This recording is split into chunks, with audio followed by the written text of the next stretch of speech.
సాధారణంగా winning team cup గెలిచాక ట్రోఫీని reject చేయడం చాలా రేర్గా జరుగుతుంది. హిస్టరీలో కూడా ఇలాంటి ఇన్సిడెంట్స్ కొన్ని జరిగాయి. నంబర్ 1, 1968 ఒలింపిక్ గేమ్స్లో అమెరికా స్ప్రింటర్లు Tommie Smith and John Carlos జాతి వివక్షత కారణంగా మెడల్స్ తీసుకునేటప్పుడు చేతికి నల్లటి గ్లౌజులు తీసుకొని నిరసన తెలిపారు. నంబర్ 2, 1980లో సోవియట్ యూనియన్ ఆఫ్ఘనిస్తాన్పై దాడికి నిరసనగా అమెరికాతో సహా దాని మిత్ర దేశాలు మాస్కోలో జరిగిన ఒలింపిక్ గేమ్స్ని బాయ్కాట్ చేశాయి.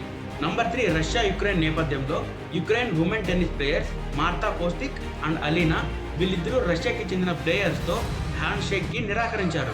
ఇప్పుడు చెప్పిన ఇన్సిడెంట్స్ అన్ని మ్యాచ్ ఆడకుండానో లేదా మ్యాచ్ గెలిచాక ట్రోఫీస్ తీసుకొని షేక్ హ్యాండ్ ఇవ్వకుండానో జరిగిన విషయాలు.